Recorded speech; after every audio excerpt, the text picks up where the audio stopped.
We all know that culture shapes how we see the world. But when it comes to how women think about life, success, and relationships, the differences between African women and Western women are pretty eye-opening. Today, I'm talking about 5 key mindset differences that shape the way we African women live differently from Western women. But before I go ahead, take a moment to click the subscribe button if you haven't done so. It's highlighted in black below the video. Thank you. Now let's get into it. Number 1, individualism versus community first. In many Western cultures, the focus is on the individual. It's about your dreams, your goals, your happiness. The idea is do what is best for you. African women, it's never about me, it's we. Most major decisions, marriage, career, even relocating, come with the big question, how will this affect my family? Because in our culture, success is sweeter when everybody benefits. Number 2, risk-taking versus security mindset. In Western cultures, risk-taking is encouraged. If something doesn't serve you, leave. Job, relationship, city, drop it and start afresh. The mindset is, if I fail, I'll just try again. For African women, risk tends to come with weight. It's not just what if I fail, it is who will suffer if I fail. That's why many of us tend to prioritize stability, because most times we're not just considering ourselves. Number 3, love as an emotional experience versus love as a practical partnership. In the Western culture, love is seen as an emotional experience. It's about connection, passion, personal fulfillment. You marry for love.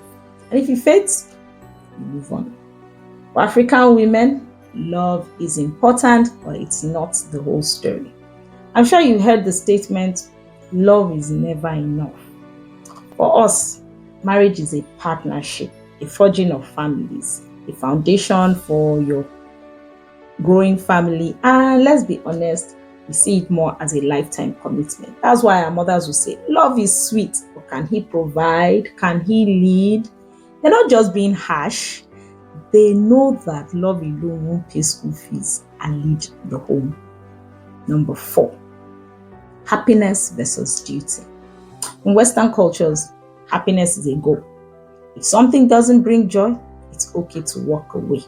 The idea is you deserve to be happy, always.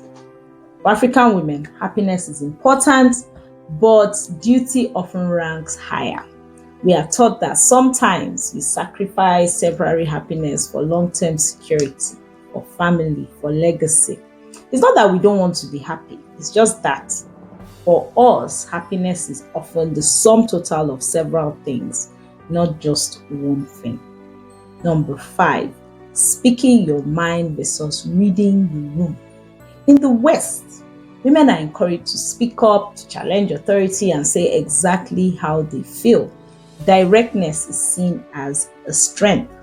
For African women, we know that sometimes silence is a strategy. We were raised to read the room, choose our battles, and communicate wisely. Because for us, how you say something is just as important as what you say. Does that mean we don't have opinions? No. We definitely have them. We just deliver them differently. So here's the thing. As the world becomes more of a global village, we must understand that we still live within the context of culture. We cannot just jettison everything we've grown up with in favor of other cultures, because we are still relating with others in the context of our culture. We can't just superimpose the expectations of one culture upon another. Culture is fluid. And when we try to effect changes, especially on things that have to do more with collective mindsets, we must employ a lot of emotional intelligence and wisdom. Otherwise, it will be met with resistance. So Neither mindset is right or wrong. They're just different. And there are definitely things that we can learn from both sides. No matter where we come from, West Africa, anywhere, we're all just trying to create a life that feels right for us and live within the values that we espouse the most. So it's important that we display wisdom and maturity to get the results that we want. What do you think? Which of the mindsets do you relate to the most? Let's talk in the comments. And of course, don't forget to like, to share, and to subscribe to my channel. Till I come your way again, ciao!